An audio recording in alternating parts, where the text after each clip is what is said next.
I would say the main theme of the Blind Watchmaker is that what is special about Darwin's theory of natural selection is that it is the only theory that can explain the appearance of design. Would you want religion to have never existed or cease to exist from now on? I certainly would like it to cease to exist from now on. There are people who would say that historically religion has had beneficial effect. The meaning of life in the strict biological sense is passing on genes, but that's not the meaning of life that any of us really have in our minds when we take decisions and when we live our lives. And thank goodness for that. We set up goals, we set up purposes, we have loving relationships. All these things are ultimately the product of a brain which is produced by natural selection.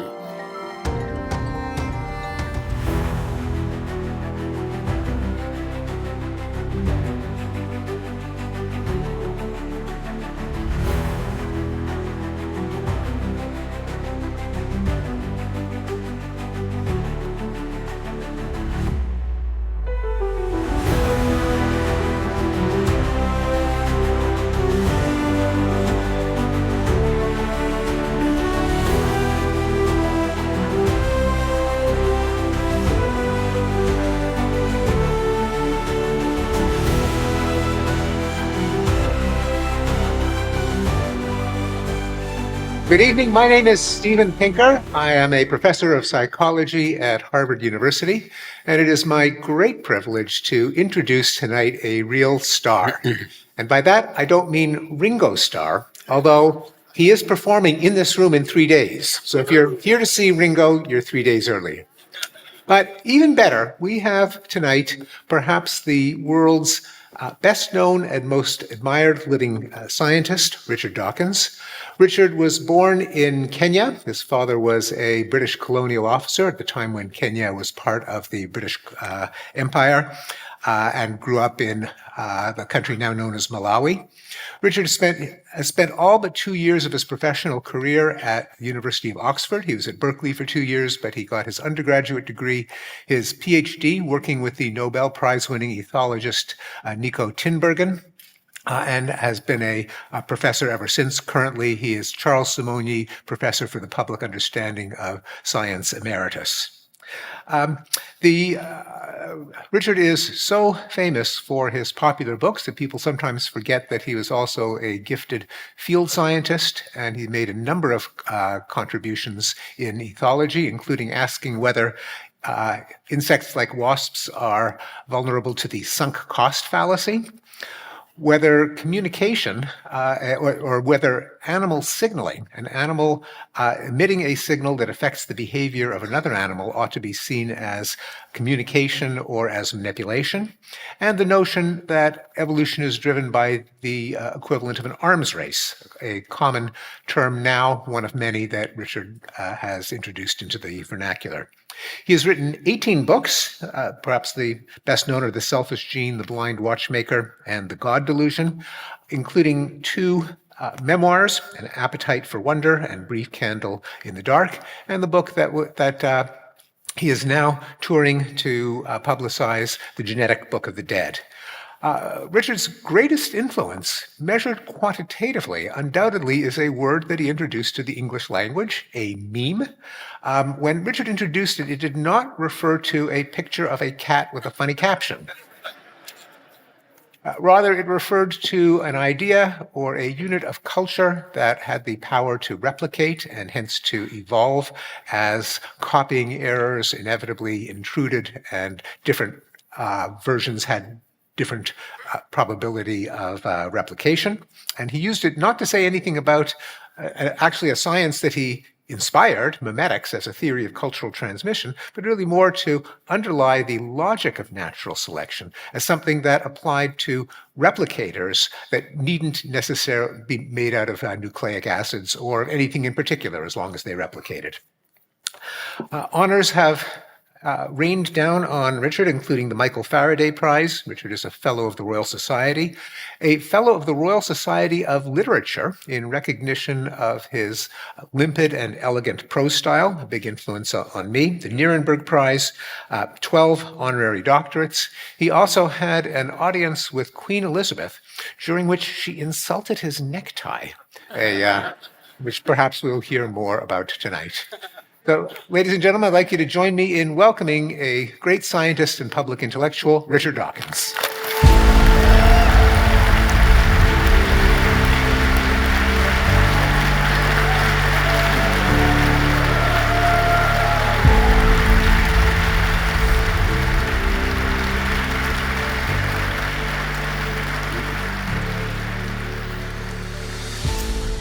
So, let's start with the necktie. Why did Queen Elizabeth diss your necktie? I had a very beautiful tie. It was hand-painted, and it had warthogs on it. And the Queen took one look. I was invited to lunch along with a lot of other people, like the Australian rugby captain and a famous ballerina. It was a rather mixed lot. And the Queen took one look at my tie and said, "Why do you wear such ugly animals on your tie?"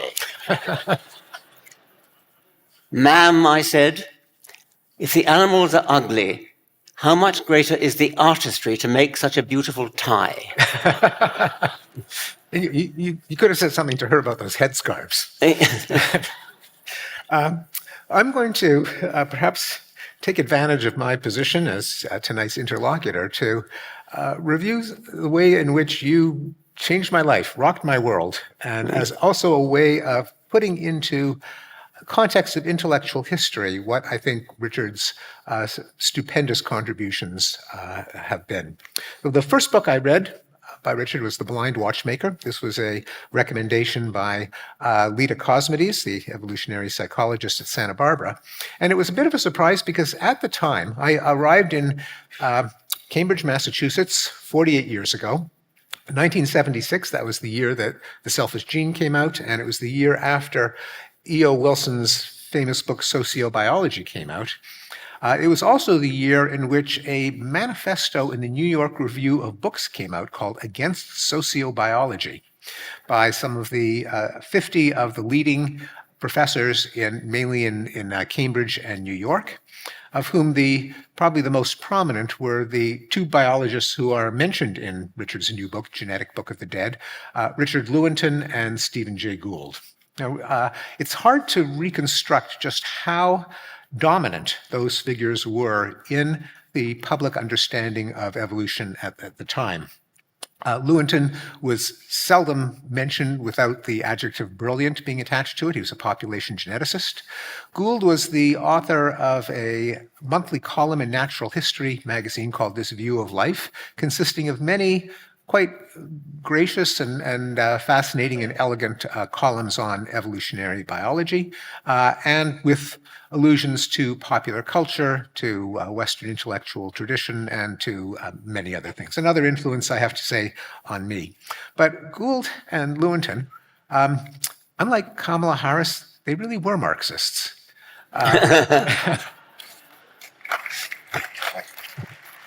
And even though they were especially Gould, the primary popularizer of evolutionary biology, there was something that stuck in his craw, and this has been true for much of the history of Darwinism.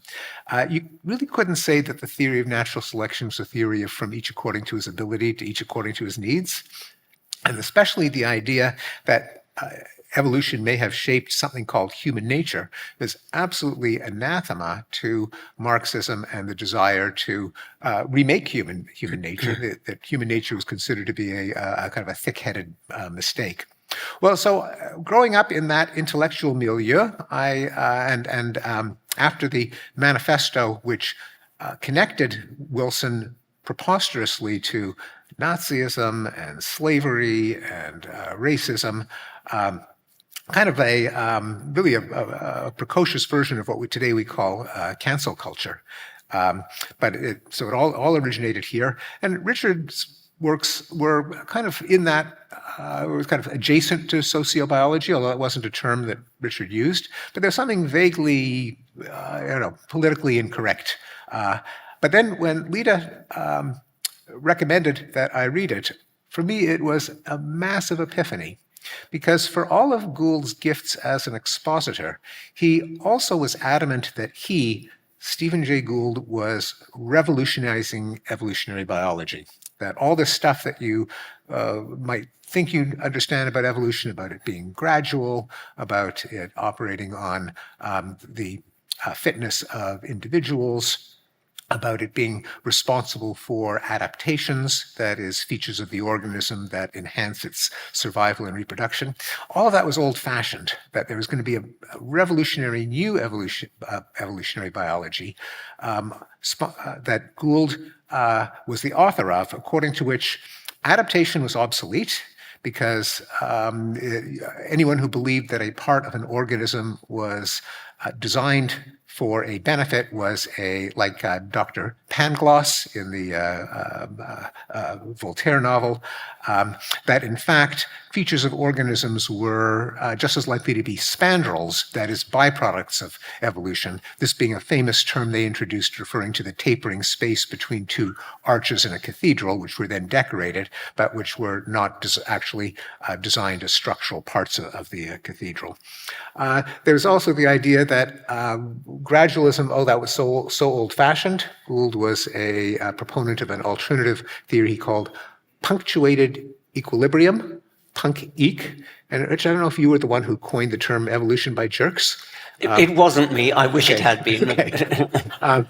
Where changes were instantaneous. Now, you've got to realize, though, that Gould was a paleontologist, and instantaneous to a paleontologist means 10,000 years. So a little bit misleading, and that it isn't individuals that are selected, but it could be groups and even species. And I read this, and I would say that throughout, not just through the Boston intellectual milieu, Boston, New York, but I think a large part of the country got all of their evolutionary biology from Stephen Jay Gould.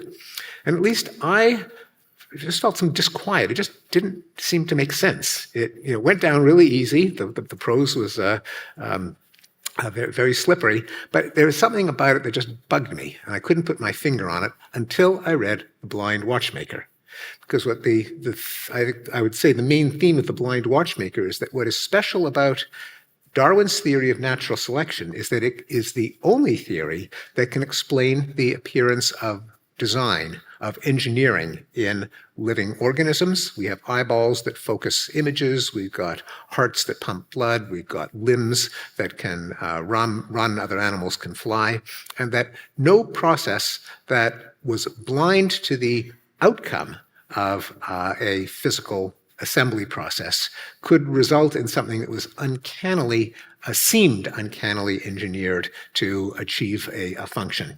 A macro mutation, a sudden jerk, couldn't do it because the chance is infinitesimal that one random change will give you a wing or an eyeball or a heart, and that not everything can be a spandrel of an adaptation because, by definition, they've got to be adaptations for there to be spandrels. But in the intellectual atmosphere of the time, and this is still to a large extent true, if you say that anything is an adaptation, you will be admonished that, you don't realize that Gould and Lewontin disproved that whole idea of adaptation. It's a bunch of just-so stories. So for me, and I'm not the only one, I think there are many, probably the entire field of evolutionary psychology, evolutionary anthropology. In philosophy, people like, and I have to mention this person, our dear friend, the philosopher Daniel Dennett, who spent his professional life here in Medford teaching at Tufts University, recounts a similar epiphany to mine. So this, for me, made evolution indispensable and made it make sense as opposed to this pseudo-revolution that just did not add up. Anyway, I'm sorry, I've gone on for too long. I think a lot of people really don't appreciate that living design really does need an explanation. I mean, I happened to be sitting next to Freddie Eyre, the famous philosopher, A.J. Eyre in Oxford, and he didn't see the need for any explanation for the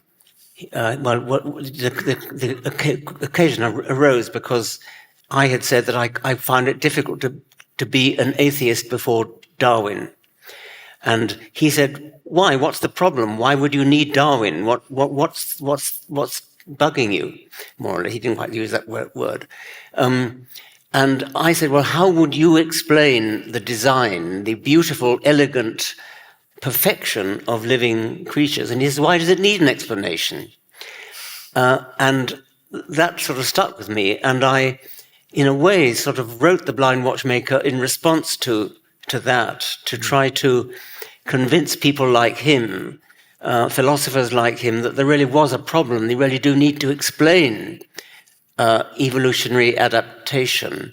And many years later, about 20 years later, we again sat next to each other at dinner, and he said, "I finally read The Blind Watchmaker, and I'm delighted to have inspired it." I never actually mentioned him in the book, but he recognized himself, and you got to give him that. Yeah. But you mentioned Dan Dennett.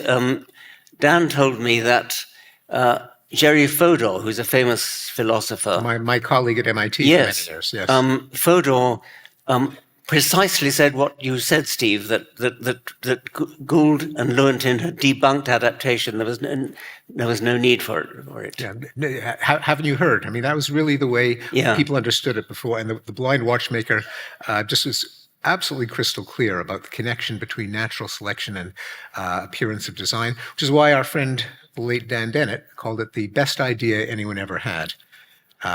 By which he referred to the fact that the power of natural selection to explain the otherwise inexplicable, namely the illusion of engineering. It's an extraordinarily powerful idea. If you measure the power of an idea as the ratio of what it explains as the numerator and that which it needs to assume in order to do the explaining as the denominator, it's a colossal ratio. Because what it explains is everything about life, every single detail about life, is the diversity, the illusion of design, everything. And what it needs to assume is, well, not much more than heredity. Yes, that's about it. Because once you've got heredity, you've got error in heredity, and then you've got variation, and then you've got natural selection. So let me even push that a little further, because one of my favorite Richard Dawkins essays is called Universal Darwinism, making the rather bold prediction from a field, I don't know if it even existed at the time, called exobiology, that is life on other planets or elsewhere in the universe. And Richard Dawkins made, I think, the biggest contribution to exobiology by saying that life, anywhere it will be found, anywhere in the universe, will be a product of natural selection. Now, that seems quite audacious, but actually, having read the chapter, I found it quite compelling. Perhaps you could explain how you became an exobiologist. I looked at the alternatives that have ever been suggested, of which the most notable is the Lamarckian theory. Lamarck lived about 50 years before Darwin, and he, a bit less than that, and he had this idea of use and disuse coupled with the inheritance of acquired characteristics, coupled with striving. So animals were supposed to strive for something, proverbially the giraffe striving upwards to get to foliage. And the more you use a bit of your body, the bigger it gets. That's the principle of training, that's the principle of pumping iron, and as you use your muscles, they grow bigger. As you walk around on your feet, they get leathery. So that's the principle of use and disuse. As you use a bit of your body, it gets bigger. And then the final part of his theory was inheritance of acquired characteristics. If your muscles grow big because you exercise, then your children are born with extra big muscles, which is, of course, not true. The usual objection to the Lamarck theory is simply that it's not true. My objection to it is that my objection is more fundamental than that. It's even if it was true, it couldn't work, because the principle of use and disuse will only work for things like muscles, which really do grow bigger as you use them, but almost everything else about life, for example, the eye doesn't get better at focusing the more you use it, and why should it? The lens doesn't get washed clean as photons pour through it. It doesn't get more transparent because of that. Everything about the animal, on the Darwinian theory, any tiny advantage, any slight benefit, anything that's a little bit better than it was before will be favored and will get passed on by genetics. So that the Darwinian theory explains everything about adaptation, everything about the perfection of animals, about the illusion of design. The Lamarckian theory can only deal with things like muscles that grow bigger when you use them. So I went through all the other suggestions that have been made. The Lamarckian theory, bad as it is the best one. There was mutationism in the early part of the 20th century. There were various geneticists who thought you didn't need natural selection. Mutation alone could do the job. Hopeful monster. Which is ridiculous. I mean, mutation alone, it's just random. I mean, it's not directed. How could it be directed towards improvement? There's nothing to direct it. So the mutationists, as they were called, that's just a non-starter as an explanation for evolution. And I went through them one by one, and I suppose I have to leave open the possibility that there is some unknown theory that nobody's thought of, but I think I'd stick my neck out and say there isn't one. That if there is life elsewhere in the universe, if there is life, and I'm pretty sure there is, if there is life, then it will be Darwinian in a very broad sense. It'll be natural selection in some sense, and that means there'll have to be some sort of genetics, I suppose. But whether it'll be anything like our genetics is another matter. Yeah, right. And getting back to Gould and Lewontin, the idea that a sudden saltation, a jump, a hopeful monster could result in something that is useful just defies the laws of probability. It's completely plausible Exactly. that a random change Yes. makes you a little faster, a little slower, a little taller, a little shorter. But to give you an eyeball out of nothing, that would have Yes. to be extraordinarily improbable. Climbing Mount Improbable, of course, another Yes. title of one of Richard's books to capture the idea, the mathematical idea of evolution as hill climbing. That is, if you imagine a creature or a person with no panoramic view of the landscape, but simply takes one step in the upward direction, then they can, and that could happen without any insight, without any foresight. They could end up at the top of. It's got to be gradual. A sudden change. There are so many more ways of being dead than there are of being alive. Is one of the ways of putting it. So if you imagine the space of all possible, mathematical space of all possible animals, a hopeful monster, a macro mutation, a giant leap into the wild unknown will take you into dead territory. It will take you into an animal with a head up its backside or something like that. A random hopeful monster. It's got to be gradual. There's a rather nice sort of thought experiment demonstration of this by R.A. Fisher, his famous microscope analogy. He pointed out that a microscope has to be focused, and that's the analogy to good adaptation, is the focusing of the microscope. Well, if the microscope is slightly out of focus, then there's a 50% chance that a slight change in the position of the tube will improve it, and a 50% chance that it will make it worse. That's if it's a very small change. If it's a very large change you're talking about, that's to say, if you move the tube of the microscope through a very large distance, then either it'll go way out of focus or it'll crash straight through the slide. So Fisher's point was only small changes, only small mutations are likely to be adaptive, likely to be improvement. The smaller the mutation, the more it converges upon a 50% chance of being an improvement. Can you see that? That follows from the analogy. The larger the mutation, the greater the change, the more it converges upon a zero chance of being an improvement. The risk of taking this into a tangent that could take up a whole other evening. This idea of climbing Mount Improbable is also goes by the name of gradient descent, although here it's gradient ascent, but it doesn't really matter because it's just changing the sign. And it is the main technique by which artificial intelligence models are trained. Yes, and perhaps with the same logic, namely random changes, if they are large, are very likely to be worse, but if they are small and if they follow the gradient, then they have some chance of improving the product, making it more better designed. Yeah.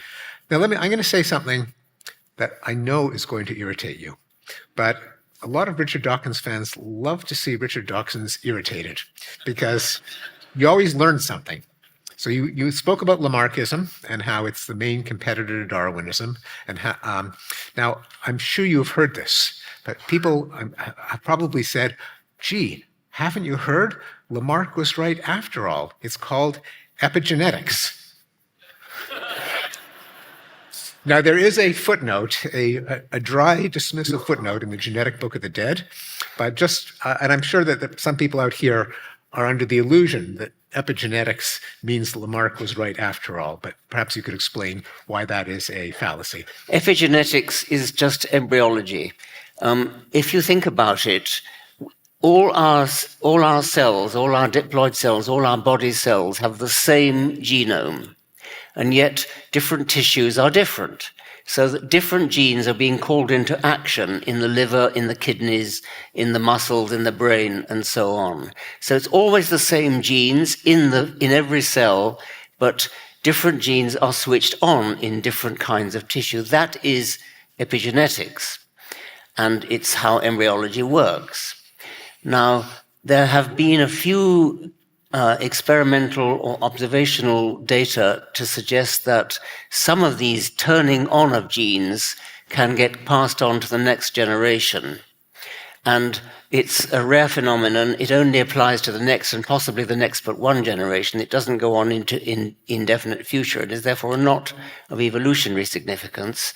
But unfortunately, the word epigenetics, which really just means embryology, the word epigenetics has been hijacked to mean only this pseudo-Lamarckian effect of going on into the next generation. And so, as Steve says, a lot of people are going around saying, epigenetics is the coming thing. It's Lamarck is back, Lamarck is successful, and so on. Yes. Let me turn to the other book that really, ever since reading it, has just changed my worldview, and that is The Selfish Gene, which is first book. The opening pages of The Selfish Gene take on another dominant assumption about evolutionary biology at the time. We're talking now 48 years ago, that evolution acts for the good of the group, for the species, for the community.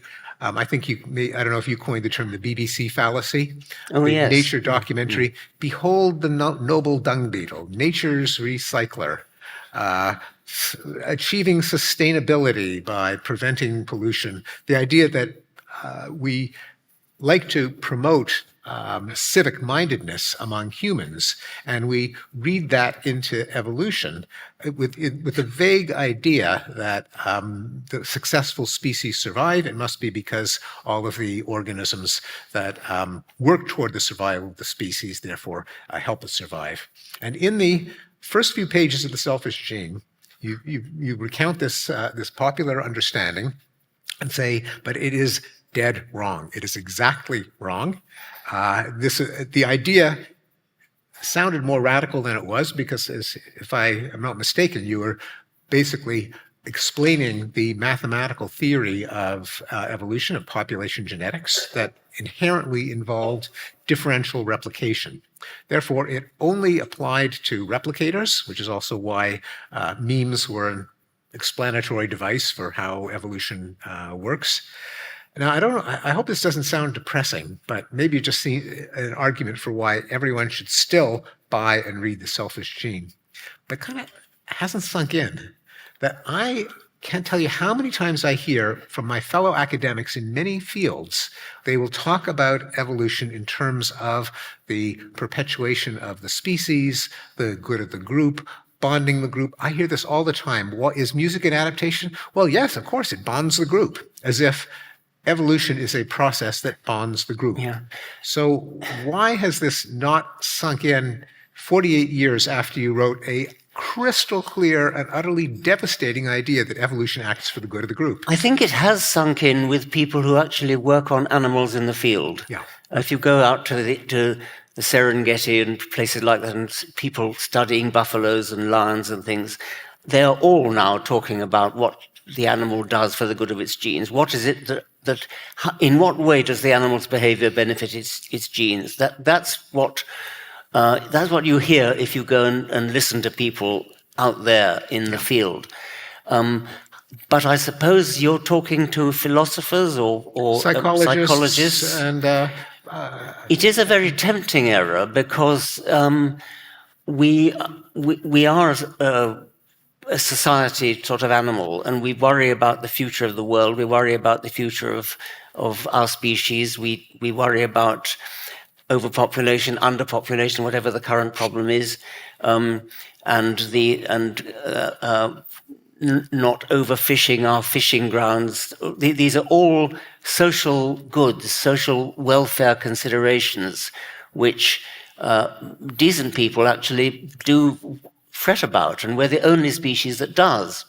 And so it's natural to project that kind of idealism onto the living world and to assume that animals work for the good of the species. And the reason why animals don't fight to kill, but fight in a ritualistic sort of way, is because it would be bad for the species if they did go for the jugular. And it's assumed that animals will limit their population for the good of the species, for the good of the group. They won't over-reproduce. All this is nonsense.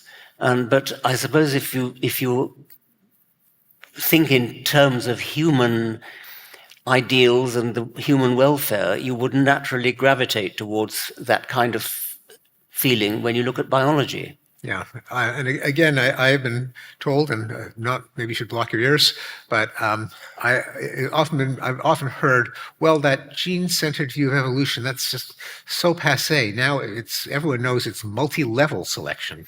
Well, Gould's responsible for that as well, actually. Yes, I think. Yes, but also our friend, the late E.O. Wilson, bought into that. Yes, yeah. Kind of an unfortunate turn in his, although actually it was there in sociobiology. So it actually was not as he sometimes portrayed it, as a late career epiphany, but he never quite, he never understood kin selection, actually. Yeah. Very surprisingly, if you look at the book Sociobiology, published in 1975, his treatment of kin selection, which is the true reason why animals work for the good of their relations, their genetic relations. He treats it as a subset of group selection. Yeah.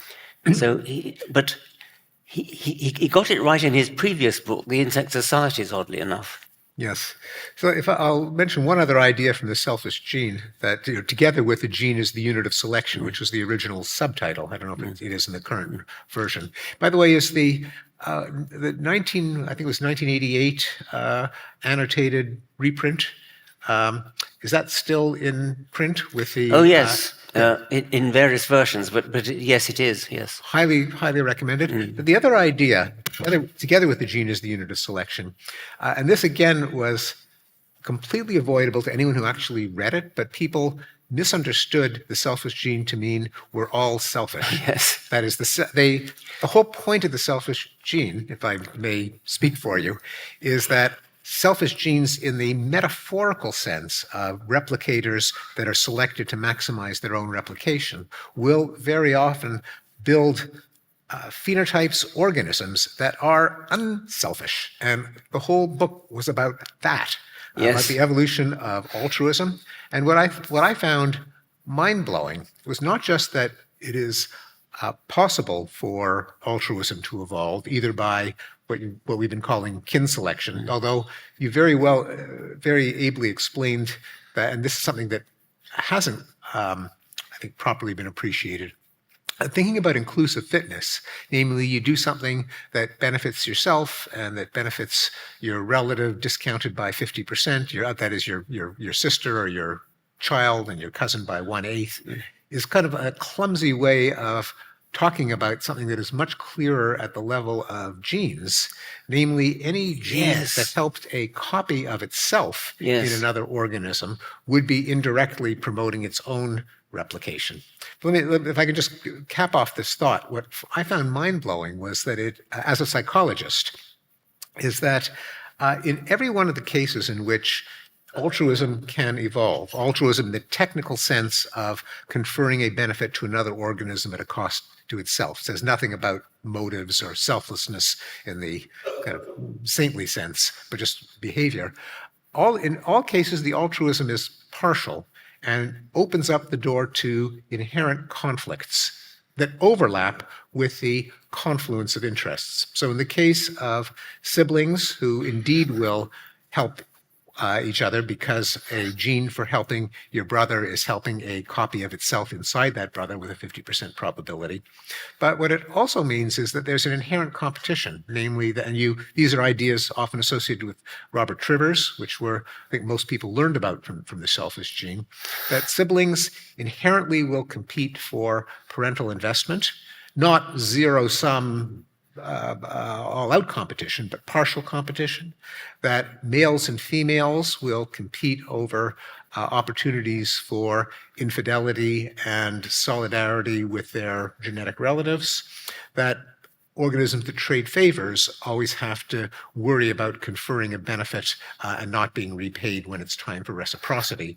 So all of our pro-social warm and fuzzy emotions have under them the seeds of conflict, and that if you kind of follow the genes, you can understand an awful lot about human emotional conflict. Why step siblings and step children get along less well than biological ones on average. Why one of the main sources of marital conflict is in-laws and infidelity. Why so much of social life is obsessed with favors traded and guilt and anger and trust. All of these fall out of the theory that social behavior depends on overlap and non-overlap of genes. Totally right, yes. And just to again, I'm going to say something that's might irritate you, but it's important to understand the history. Around that time, Time magazine had a cover story on sociobiology, and I think including the selfish gene.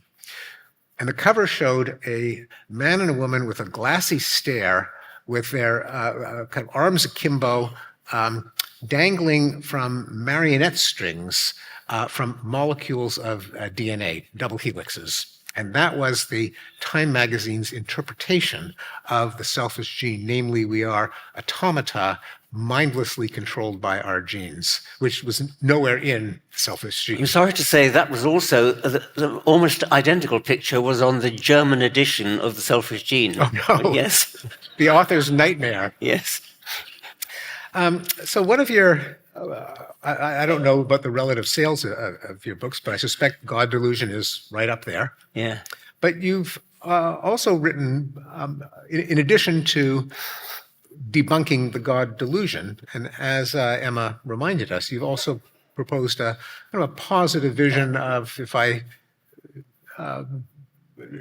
you don't mind me citing Monty Python, which I'm of sure course, I'm delighted.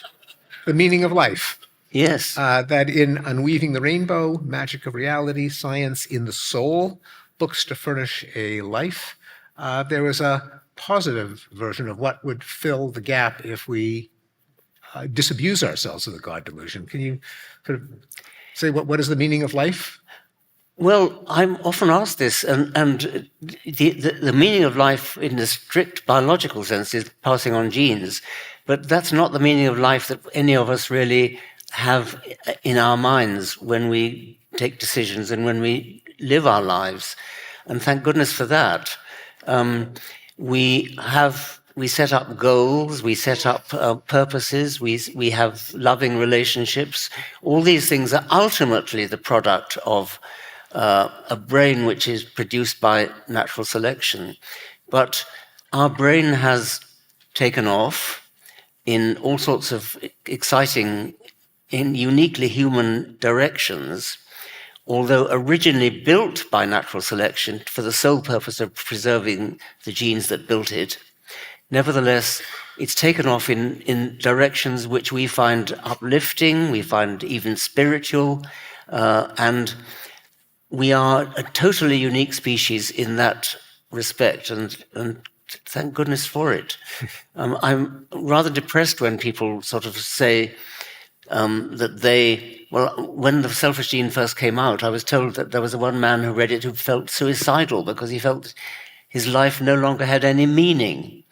I think it was you, Steve, who said, if my selfish genes don't, I don't intend to reproduce. If my selfish genes don't like it, they can go jump in the lake. I mean, it epitomizes the answer that I give to people who feel depressed. I think my sense is that some of the confusion is that not everyone really understands scientific metaphors and analogies. And the selfish gene, which I don't begrudge you at all because it was a brilliant analogy, but analogies tend to collapse downward, and people tend to confuse the analogy with the thing being analogized. And so the selfishness of the gene was just a metaphorical way of saying genes are selected for their efficacy in replication. But especially since genes are kind of like small and they're inside us, people almost confuse it with like the Freudian id. And so Yes. the metaphorical teleology or goals or desires of the genes, in this case, selfishness in the metaphor, people tend to collapse downward as to saying that deep down all of us must be selfish. They confuse the intentionality or the teleology, the metaphorical teleology of the genes with the real teleology of the human brain. Exactly, that's spot on. You get the right answer if you're faced with a conundrum in evolutionary theory, if you make the assumption that genes are little conscious gremlins that are working their socks off to get propagated. And of course, you don't really believe that, but if you follow that through, you get the right answer. It's a bit like physicists who will calculate the behavior of some object by assuming that the object is trying to minimize some quantity. That's what physicists do as a kind of rule of thumb, and that's the sense in which I do a kind of gene teleology. And you get the right answer, but of course you must reduce it finally and get it said it's only the genes that do this that are the ones that survive, the ones that actually are good at programming bodies to survive. But going back to what you were saying earlier, there was a Marxist biologist in Britain who actually blamed me and John Maynard Smith for the rise of Mrs. Thatcher. And John Maynard Smith said, "What should we have done? Falsified the algebra?" Yes. No, it's a lot of what we see now with kind of politicized science and intellectual life in general, what's sometimes called wokeism or cancel culture, really had a precursor in the sociobiology wars of the 1970s. That's a good point, yes. Now, you're not only a fellow of the Royal Society, but of the Royal Society of Literature. And I have quoted a number of your passages, one in my book on writing style, The Sense of Style, and another one in a my book, The Stuff of Thought, where I have a chapter on analogy and metaphor and how so much of human cognition seems to draw on analogies, a point made by the linguist George Lakoff and the philosopher Mark Johnson in Metaphors We Live By. You almost can't talk about abstract material without invoking some metaphor, like argument is war. He attacked my position, but I tried to defend it, but he demolished it.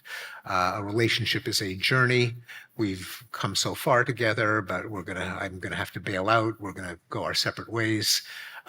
But you have used, I think, quite unusually, quite precise analogies to explain difficult concepts. And one of my favorites, and I see you wearing your peacock tie, Yes. is how to explain runaway sexual selection, cases like the widow bird's tail or the peacock's tail, where some flamboyant display seems to be not just a marker of health, which would be a simple explanation, but seems to have gone overboard to extremes. And the analogy that Richard used, which I thought was beautiful, it made me understand it immediately, was imagine you had a room that was heated by a furnace and cooled by an air conditioner at the same time. And you set their thermostat to, let's say 68 degrees.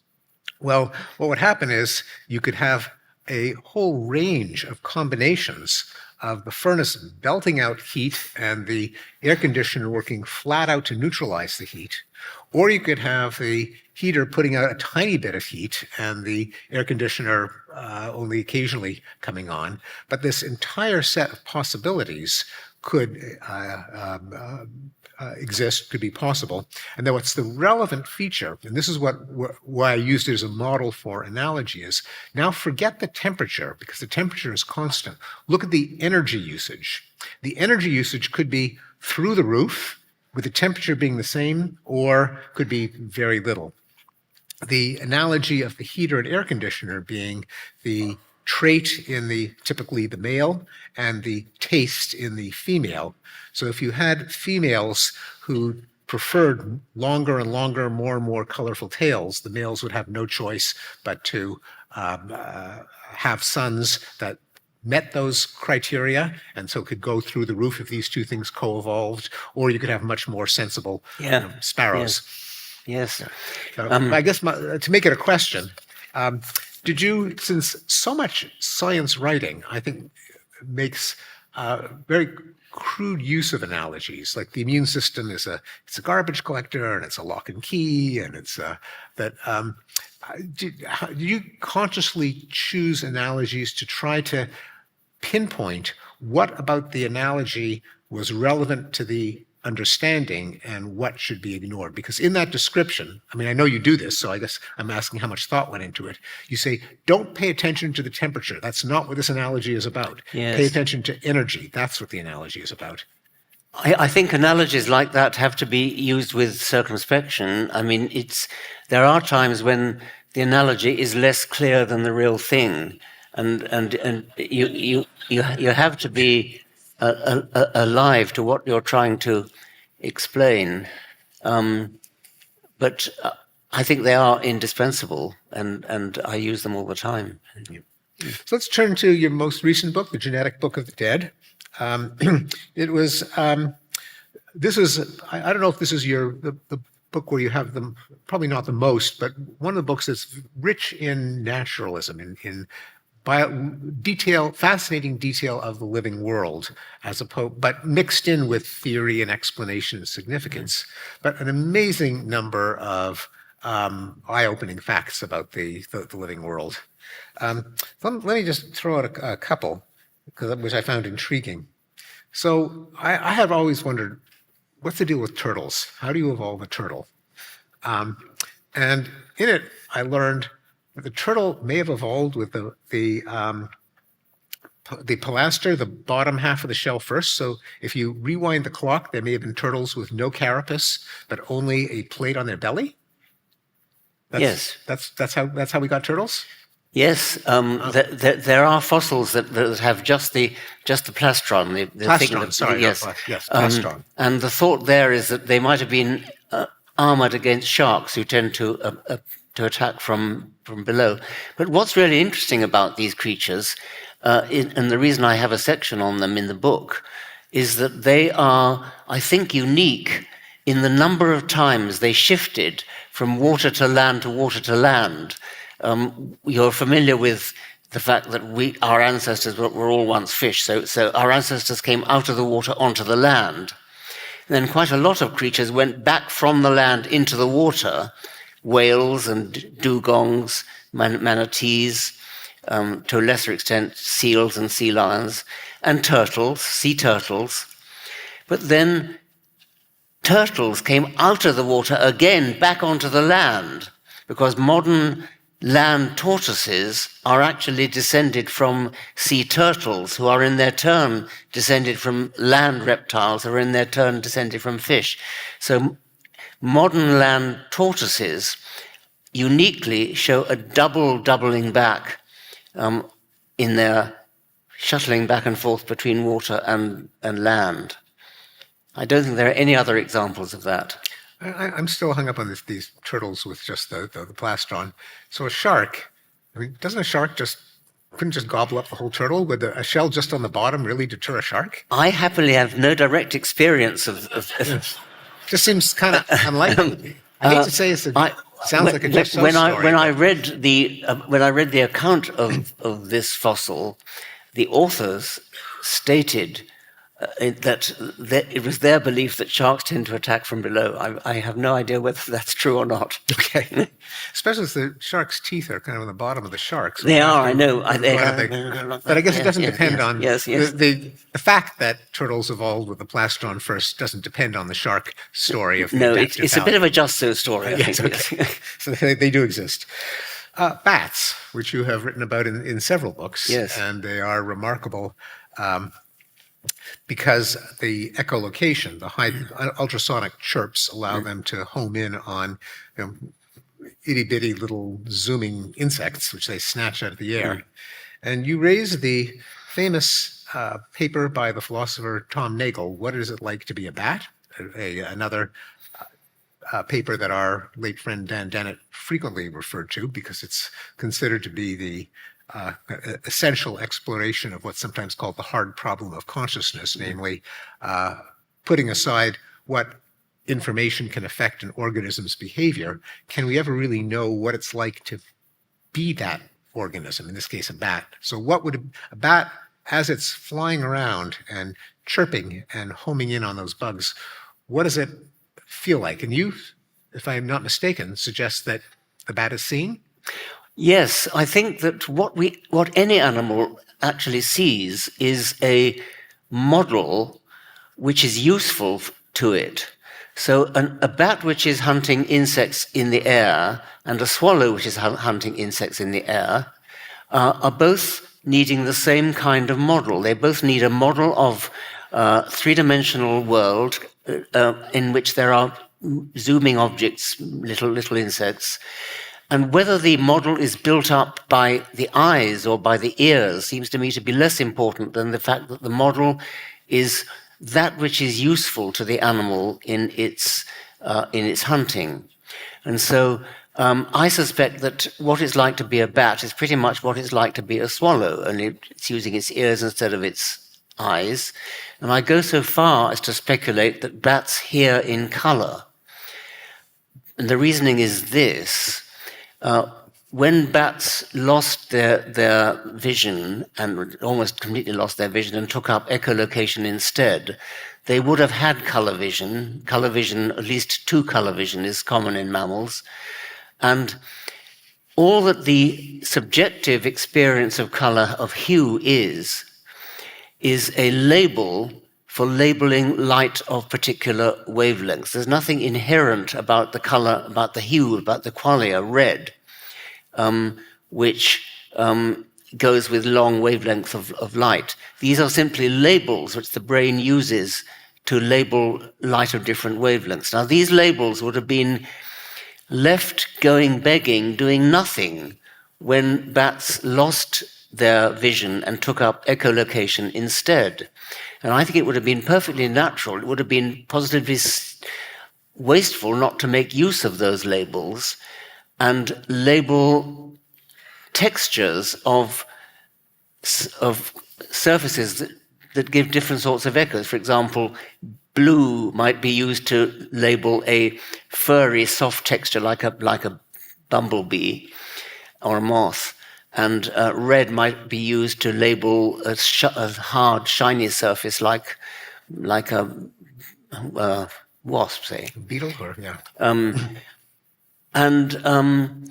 I think unfortunately it's untestable. I suspect it's untestable. That being Nagel's point. I suppose it would be, yes. But I did think of a sort of indirect test. You don't happen to be colorblind, do you? No. Not me, no. Plenty of men are red-green colorblind, and they are unable to imagine what it's like to see color the way we who have normal three-color vision see it. Since the defect in a colorblind man is in the retina, that means that the brain label for the missing color must be there in the brain. And theoretically, if you could stimulate the brain in a sort of Wilder Penfield way, you might be able to locate the missing label, and this man would suddenly say, "My God, a whole new color! I never dreamed there could be such a color. It would be an amazing experience." Because I think the label is lurking there, but unable to be used because the retina is not delivering the right information. This being a famous thought experiment in the philosophy literature of Mary, the colorblind scientist, which is pretty much exactly what you just described. I didn't know that. Yes. No. Mary the color. I don't know why her name is Mary, but maybe the most name that first pops into mind. But the okay. Oh, yeah. So there actually is. We actually do have an experience that might be relevant. There's a philosopher whose name sadly has escaped me, who himself is a colorblind, red-green colorblind, and he, because the question of subjective experience that I think puzzles me is, okay, they can't tell from red from green, so when they look at it, are they seeing red? Are they seeing green? Are they seeing some color that's, can't be halfway between red and green because they're complements. But he, in trying to describe his experience, claimed that he would sometimes look at a patch and see it as one color, then look at it away and look at it again, and it would be a different color, and that he would could alternatively label them red and green based on associations to surfaces, to ripe tomatoes and strawberries for which there were conventional names, but that this would be similar to the idea that the cortical apparatus is actually in place but underfed by differentiated inputs. Okay. They can so he does actually see what we think of as red and green, but wrongly attached to objects. Or at least inconsistently attached, yes. Because he can't consistently call red things red, but that he thinks, and again, this is, what is it like to be, and my apologies to this philosopher whose name has escaped me. I just talked to him in my office 15 years ago, and I talked to a lot of people in my office.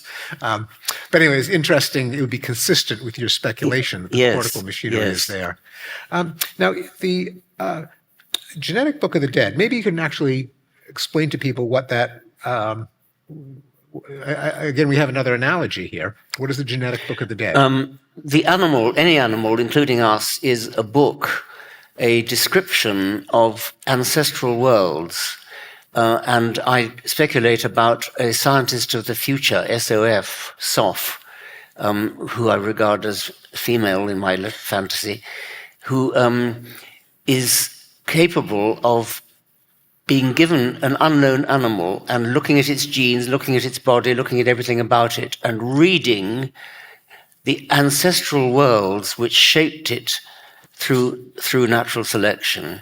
And I begin with a desert lizard which has It's from the Mojave Desert, and it has little stones and sand portrayed on its back. So it's got a picture of desert on its back, and any camouflaged animal will have a picture of its environment, rather its ancestral environment, on its back.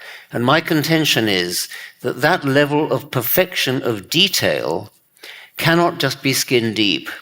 It must be present right through every bit of the animal, every little corner of the interior of the animal, every biochemical process, every cell of the animal must be similarly labeled with the ancestral worlds which shaped the animal. I quote Darwin's famous passage, nature is silently and insensibly working at every detail of the animal. So that's the thesis. That's in the first 2 chapters of the book. How do you? So the obvious case is camouflage. Yes, where the animal is literal, as you put it, is literally carrying a painting of an ancestral environment on its back.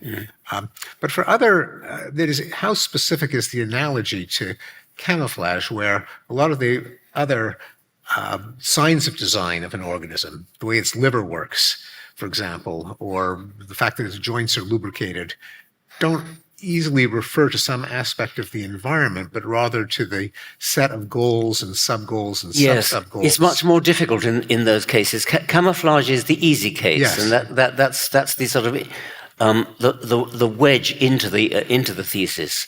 And Soph will have a much more difficult task when she looks at the liver and other aspects of the animal. But in principle, the information ought to be there.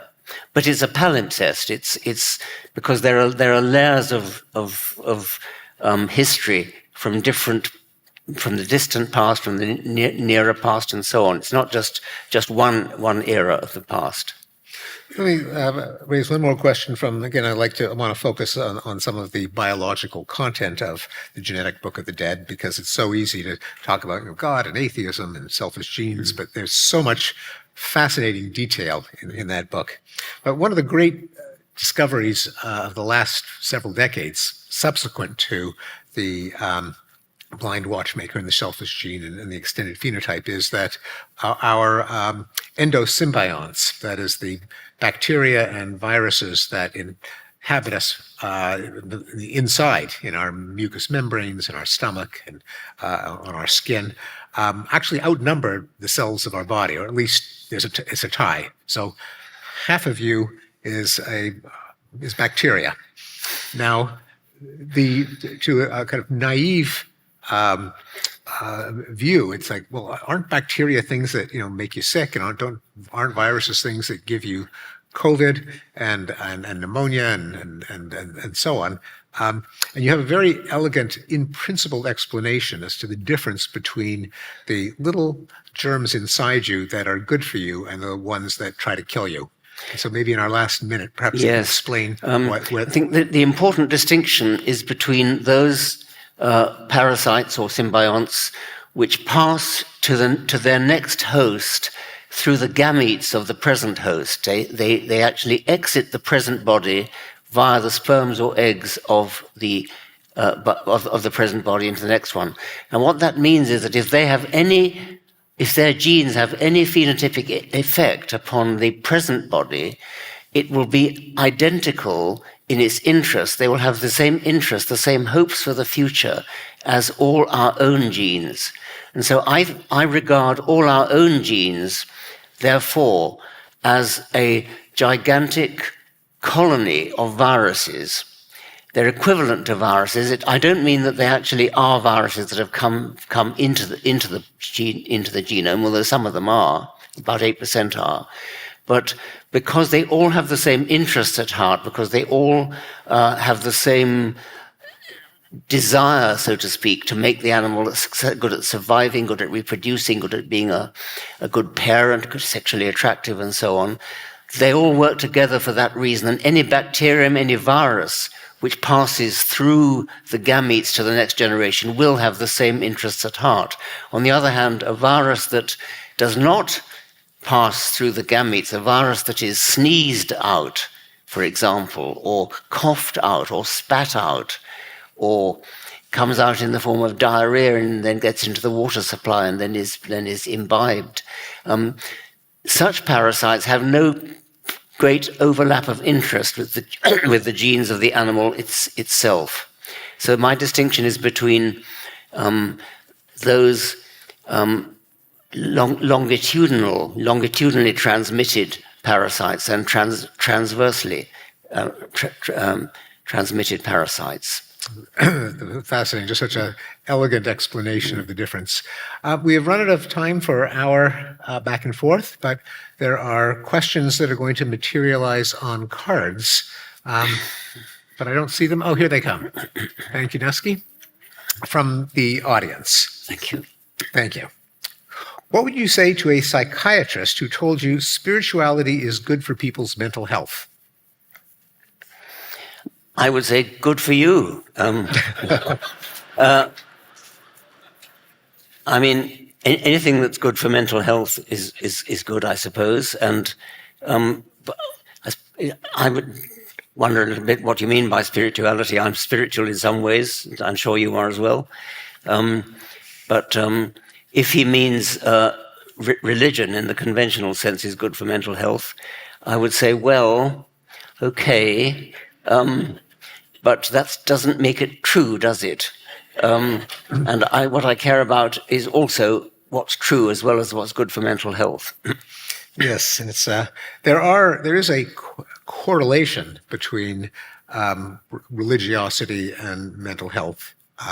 However, it mainly is accounted for by belonging to communities like churches. And Yes. the critical test to unconfound that is what happens to the atheist spouse of the religious person who belongs to the temple or the church. It turns out they're just as happy as the believer. The crucial thing is, do you have a place to go on Sunday morning, and people eat cake and they help each other. It's not the actual theology. That's I didn't know that. I'm glad to know that. When a worker bee raises offspring because it's programmed to, and a human mother raises her offspring because she loves and cares for her kids, when does that evolutionary difference occur? I didn't get that. Can you read that again? Okay, so when a worker bee raises offspring because it's programmed to, and a human mother raises her offspring because she loves and cares for her kids, when does that evolutionary difference occur? Oh, I see. Well, I don't think we know for certain. I mean, I think it's very difficult to be sure whether a mother mammal, a mother aardvark, say, loves her children in the same way as a human mother does. So that we're sort of forced back to the debate about where, I suppose, consciousness really comes in the animal kingdom. And my bias is to think that mammals in general probably are conscious, and therefore and insects probably are not. But I don't think there's if the questioner is asking where in the scale of nature, the sort of scala naturae, the idea that animals are arranged on a kind of ladder, and at some point above that ladder you get consciousness, and below that rung you don't. Animals are not arranged on a ladder like that, and so it's rather a difficult question to answer. Yeah. And to give credit where it's due, one of the themes that our late colleague Stephen Jay Gould, I think, very effectively emphasized in his essays repeatedly, because it's such a common misconception, is that there is such a thing as an evolutionary ladder. Exactly. And Yes. that it's with us at the top. Yes. Yes. So he was quite effective on that. Do you think there are moral barriers to the resurrection of extinct species, such as a mammoth? This is interesting. There are people who are working on bringing to life extinct species like mammoths and thylacines and woolly rhinoceroses, and I'm all for it. I know that there are worries about it, worries about the the first one to be, for example, if you brought back a Neanderthal human, it would be regarded as a sort of freak and would be a kind of exhibit. It would be he or she would be probably lead a pretty horrible life because of that. So that would be an ethical consideration. The Mammoth Project, I think the idea would be to have a lot of them, and they would be the picture of woolly mammoths roaming in great herds over the tundra. I think it's a wonderful prospect. I'm all for it. Let me follow up with not a moral question, but really, I guess, a kind of a conceptual question. So these de-extinction efforts sometimes are planned in terms of inserting, say, genes for hair growth in an elephant. So you kind of have a hairy elephant, and maybe genes for temperature tolerance, so that they could survive in colder environments than extant elephants survive in. Is there to a skeptic who'd say, that's not a mammoth, that's just a hairy elephant. Yes. A hairy, cold-adapted elephant, but there would be hundreds or thousands of other, presumably of genetic variations between a elephant with a handful of genes that make it look like a mammoth and a mammoth. I think the particular project is actually using the genome of frozen mammoths that have the entire genome. Yes, okay. Well, almost entire, and with a little bit of help of the type that you're talking about. But it's more than just making a hairy elephant. Okay. In The God Delusion, you speak about how religions of the world are offended even to the point of violence. Do you feel this is less so now or getting worse as people migrate around the world? Well, I worry about the situation in places like Afghanistan and Iran, where militant Islam is violent and in the imposition of their law. Whether it's getting worse or not, I wouldn't like to say. I haven't looked at the data. Have you a feeling about that? I don't know. In terms of religiously inspired terrorism, I think there was probably down a bit from say 10 years before, where it kind of had a heyday after 9/11. But yes. I don't know how much it is down. In terms of religion in general, I think there are my understanding is there are kind of two trends that are going in the other direction, in opposite directions. One of them is that when far more people are losing their religion than finding religion. So a lot of people are reading The God Delusion, and which is not. It's actually not a joke, because an organization called Ideas Beyond Borders, founded by Faisal Al-Muhtar and also co-run by Melissa Chen, is providing electronic copies of The God Delusion and other books throughout the Islamic world. And they say they're being downloaded like hotcakes. But on the one hand, even in the United States, which was a bit of an outlier in terms of religious observance among affluent democracies, it's caught up in terms of the number of people who are falling away from religion. Churches are closing, more and more people. A lot of people are very squeamish about the word atheist. Yes. So they say they're spiritual but not religious, yes. Or they're nuns, not the ladies with the habits, but N-O-N-E. But pushing in the other direction is that religious people have a lot more unprotected sex. And so religious people are out-reproducing secular people, even though conversions are in the direction of falling away from religion. I don't know how those two count. We have to break the cycle of assuming that just because they're out-reproducing, that their children are necessarily going to inherit their parents' religion. And that's the really pernicious thing, is the...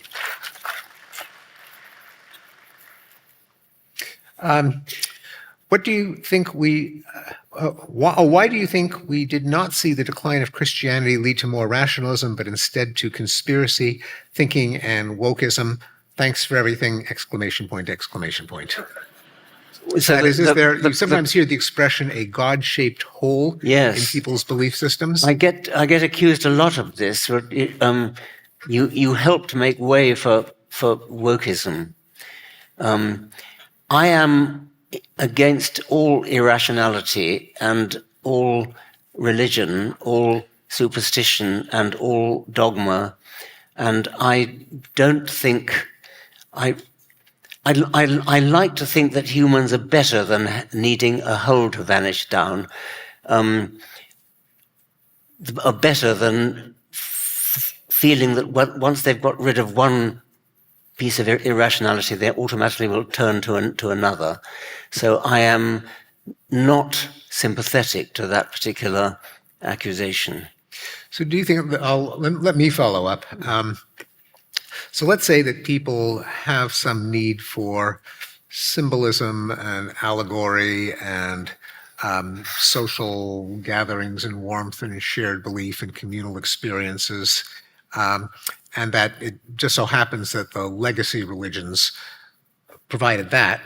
Ideally, that thirst or yearning could be filled by humanist equivalents that glorify exactly the qualities that you have glorified in Unweaving the Rainbow and Magic and Reality. So could we have humanist and secular and rationalist services and Sunday schools? I got to confess that when I was on sabbatical in Berkeley, I went to a rationalist solstice celebration around the time of Christmas. And I agreed with everything they said, but it was really kind of cringe. I must say, yes, I've never really felt the need for that, but I'm aware that some people do. Yeah. I think rather than sort of getting together in good fellowship, which is fine, I rather like science. I mean, I think that that understanding why you exist and perhaps having lectures and discussion groups about that is what I would substitute for church. And there's a vibrant humanist community worldwide, although with some... I've been expelled from it. But yes. In one of the great ironies, you've been excommunicated for being a heretic from the American Humanist Association. Yes. That's a whole other story that's too bizarre to go into. But let me take the next question. How does the gay gene, if it exists, survive in modern society? This is a question I get a lot. That's a fascinating question, isn't it? It's only a problem if it is genetic, which I think it is. I think there's very good evidence from things like twin studies that it is. I'm not that keen on theories like the worker bee hypothesis that gay men assist their genes by looking after their nephews and nieces, that kind of thing. I rather... Well, by the way, that's been falsified by Michael Bailey.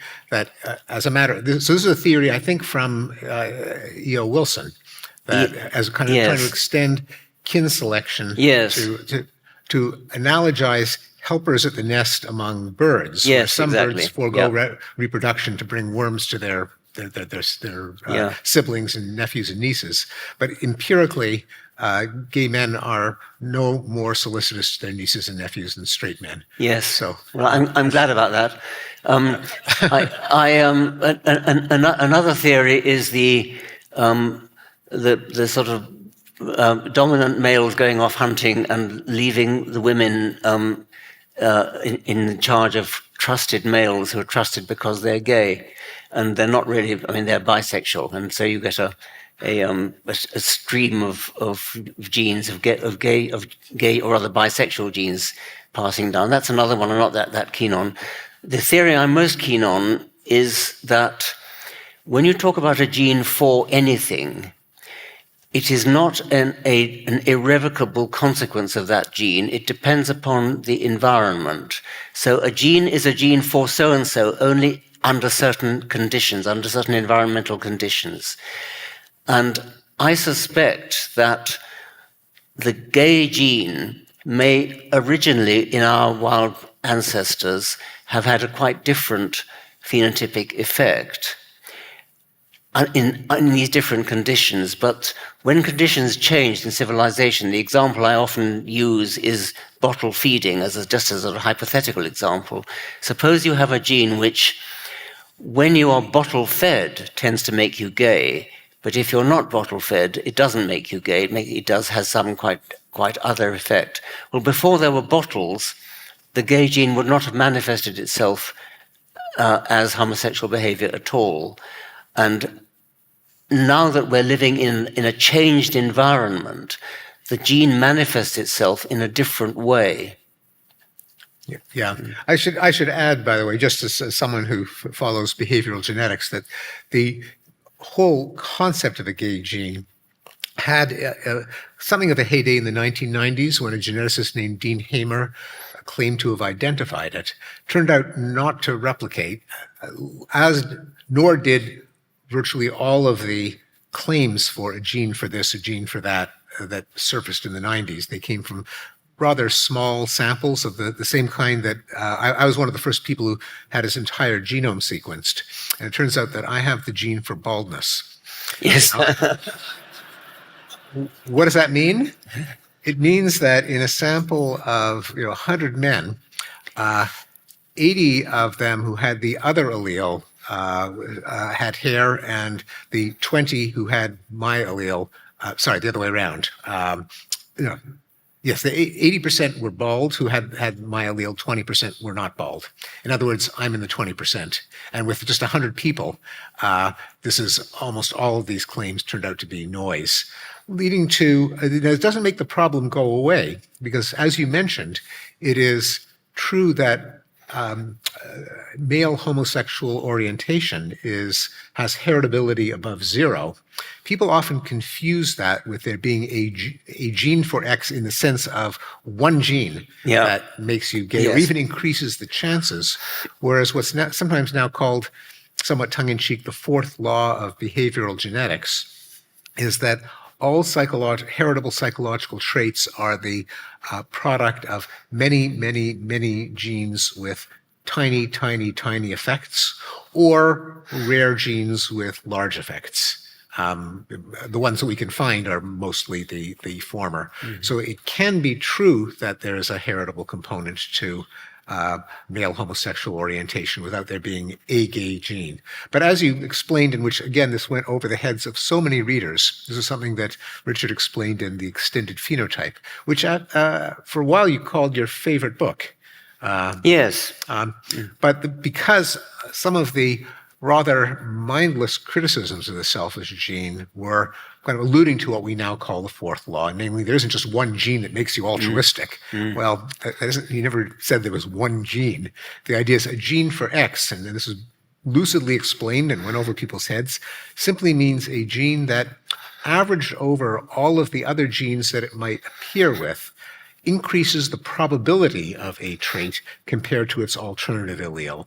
That's what a gene for X means. It means that we might have hundreds of genes for male homosexual orientation. Yeah. It's still raising the puzzle of why were those selected for, if they were, unless it was a product of drift. Although I tend to, and I think most people who've investigated would say it is still a mystery. But I suspect the changed environment might be the most plausible. Namely, there is a big problem in biology in general, and maybe it's been better worked out in other species, of how you identify a member of the opposite sex in the first place. Surely maybe I shouldn't say surely. In fact, Dan Dennett, our late friend, says never use surely. It's a bullying technique, rhetorically. But maybe you'd say that in the genetic book of the dead, just as encoded in the genome, there is a picture of our environment. Could there be encoded in the genome an image of, if you're a male warthog, what a female warthog looks like, and if you're a male zebra, what a female zebra looks like or smells like? Yes, of course. Why not? Here's why not. And here's an alternative, which I think actually is more consistent with your speculation about the bottle feeding, or is it a kind of prepared learning when during some perhaps sensitive period in development, your brain faces the problem of what is a target for sexual reproduction, for sex. And that perhaps seeing members of the opposite sex naked enough, often enough, which we don't now that we live in a society where everyone's clothed, or mixed play groups, or perhaps there is some specially attuned learning mechanism. And your mentor, Nico Tinbergen, often talked about prepared learning during critical, sensitive periods. And maybe what's innate is a mechanism that kind of scans your social environment, picking up on cues that differentiate the male and the female, and that lock you into the appropriate sex, and that is a process where it may not go as the way, again, if you forgive me for anthropomorphizing, the genes intended, but that in the complex new environments, that learning process doesn't go. That if the process went wrong in some sense, then you would, yes, I see that. Can you talk about the role the Bible played in creating the white supremacy basis for Jim Crow in the U.S., i.e., blacks being the children of Ham? I didn't get that. Can you read it more clearly? Oh, yes. Can you talk about the role the Bible played in creating the white supremacy basis for Jim Crow in the U.S., i.e., blacks bearing the children of Ham? Now, I know where this question is coming from. This is a very American question. Yes. I think where it's coming from is you often get told that the abolition movement in the United States was a religious movement, Methodists and Quakers and so on, which is somewhat true. But on the other hand, you can also find defenders of slavery in Jim Crow who were equally, if not more, religious. And I think the questioner is doing a kind of imagined reply to the defender of religion who said it deserves credit for abolition by saying, well, yeah, but it deserves blame for slavery and yes. And you can argue it both ways. Yes. Yeah. Okay. Most effective tactics for curing science denial. Oh, God. Write books. I suppose nowadays we have to do YouTube and all these other things, which I'm now just launching myself YouTube into. So passe, you've got to dance on TikTok. Yes, TikTok, yes. Now, I haven't yet descended to that level, but actually, I am going to add something of my own partial answer to that question, because it is one that I also get, and that is that surveys of scientific understanding and scientific literacy show that creationists are no more scientifically illiterate than believers. This is work by the legal scholar Daniel Kahan and the psychologist Andrew Stillman, that most people who endorse the idea that humans evolved from apes, if you actually test their understanding of natural selection, it's like 1 micron deep. And all of the fallacies that you and I have been talking about this evening, about the misunderstandings of evolution, believers in the non-creationists fall for every one of them. And even in tests of general scientific literacy, like what's bigger, an electron or an atom, or what's bigger, an atom or a molecule, the creationists are no worse. So I think the answer is we're actually looking in the wrong place when we try to deal with science denial by looking at general scientific education, because it's just a certain number of issues that get highly politicized, where what does predict disbelief in evolution is just how religious you are. The more religious, the more you disbelieve it. It has nothing to do with scientific literacy. Likewise, for climate change, turns out that people who deny anthropogenic climate change are no less scientifically savvy than those who endorse it. There, the difference is politics. Farther to the right. It's a tribal thing, then. It's a tribal thing. Yeah. Yes, you believe whatever your tribe believes. That's very depressing, isn't it? It is depressing. Although it does give one answer to the question, and that is our scientific institutions should stop falling over themselves to brand themselves as being on the political left, which they have been. Yes. They've been falling over themselves to Yeah. brandish their left-wing bona fides, and not surprising, that's going to alienate a lot of the people on the right and the center. And by the way, I have found in sometimes dealing with these journals and societies that they are utterly clueless. They have no idea that that's why people deny evolution and climate change. So there's a lot of education of our fellow scientists of the political and ideological and tribal role of science now. Because it turns out that the people who deny evolution, they're happy to take antibiotics. And I know, yes, that's right. But how do you woo people out of the tribe that they're in then? Because that reduces the question to that, doesn't it? How do you actually change the tribe that somebody's in? Yes, which is very difficult. A non-trivial problem, as we say. Yes. But certainly if, I think, and this is, sorry, apologies, I'm answering rather than you, but I do think that scientists and scientific institutions should work harder at depoliticizing themselves so that they are not blown off as just another priesthood within just their own tribal beliefs. Yes. Okay, how is evolution compatible with humans' psychological need for safety? Humans have evolved in a world full of war, famine, predators, and other threats, so the tendency to develop mental disorders, PTSD, DID, etc., in response to experiencing danger seems un-Darwinian. I don't get the question. Let me give it one more look to see if I can get it. Safety. How is evolution compatible with humans' psychological need for safety? That would seem to be kind of an easy question. Why do we have the emotion of fear? Well, in our wild ancestors, we had good reason to fear. That we could get eaten. Yes. And maybe... So I'm going to guess that the question is, why do we seem to fear or have longer lasting traumatic responses to trauma and dangers? That is, why, when the danger is gone, why does it still make people depressed and anxious and experience flashbacks? I'm being just charitable to the question. So we have a kind of atavistic reversion to the kind of fear that we used to have when we were wild animals. Perhaps that's. Yes. Yeah. I mean, perhaps that would be the answer. Would you want religion to have never existed or cease to exist from now on? I think both.